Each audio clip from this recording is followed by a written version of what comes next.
പത്മനാഭസ്വാമി ക്ഷേത്രത്തിലെ ബി നിലവറ തുറക്കലിൽ വീണ്ടും ചർച്ച തുടങ്ങി. ബി നിലവറ തുറക്കലിൽ തന്ത്രിമാരുടെ അഭിപ്രായം തേടും. ഇന്ന് ചേർന്ന ഭരണസമിതി ഉപദേശക സമിതി സംയുക്ത യോഗത്തിൽ ഇക്കാര്യം ചർച്ചയായി. സംസ്ഥാന സർക്കാർ പ്രതിനിധിയാണ് ചർച്ചയ്ക്ക് തുടക്കമിട്ടത്.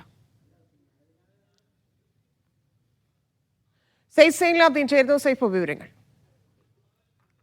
എല്ലാ കാലത്ത് വലിയ ചർച്ചകൾക്ക് വഴിവെച്ചിട്ടുള്ളതാണ് ബി നിലവറ. അത് 2011 കാലം മുതൽ ഇതുവരെ ഉള്ള വിഷയങ്ങൾ നോക്കുകയാണെന്നുണ്ടെങ്കിൽ അത് പല ഘട്ടങ്ങളിൽ അങ്ങനെ വലിയ ചർച്ചകൾക്ക് വഴി തുറക്കുകയും ചെയ്തിട്ടുണ്ട്. ഇന്നിപ്പോ ഉപദേശക സമിതി ഭരണസമിതി യോഗം ചേരുന്ന സമയത്ത് സ്വാഭാവികമായിട്ടും ഉയർന്നു വന്നിട്ടുള്ളതാണ് ഈ ചർച്ച. ഇന്ന് സർക്കാരിന്റെ പ്രതിനിധി ഈ വിഷയത്തിൽ സുപ്രീം കോടതിയെ നിലപാട് അറിയിക്കണ്ടേ എന്നുള്ള ചോദ്യം മുന്നോട്ട് വെച്ചു. കാരണം ഭരണസമിതി ഈ വിഷയത്തിൽ നിലപാട് അറിയിക്കട്ടെ എന്നുള്ളതായിരുന്നു സുപ്രീം കോടതി പറഞ്ഞ നിലപാട്. ഇതിന്റെ അടിസ്ഥാനത്തിൽ സുപ്രീം കോടതിയെ നിലപാട് അറിയിക്കണ്ടേ എന്ന ചോദ്യം ഉയർന്നു വരികയുണ്ടായി.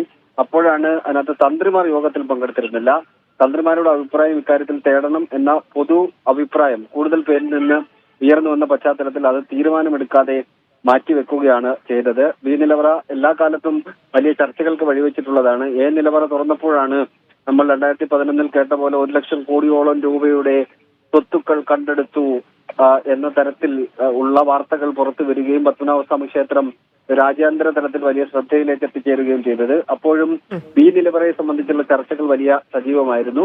എന്നാൽ ബി നിലവറ തുറക്കുന്ന കാര്യത്തിൽ അന്തിമ തീരുമാനമെടുക്കത്തില്ല. പലതരത്തിലുള്ള വിശ്വാസങ്ങളുണ്ട് എന്ന് പറഞ്ഞുകൊണ്ട് അത് മാറിപ്പോവുകയാണ് ചെയ്തത്. എന്തായാലും വീണ്ടും അത്തരത്തിലുള്ള ചർച്ചകൾ ആരംഭിച്ചിട്ടുണ്ട് എന്നുള്ളതാണ് നമുക്കിന്ന് പറയാൻ കഴിയുക തന്നെയാണ്. ശരി.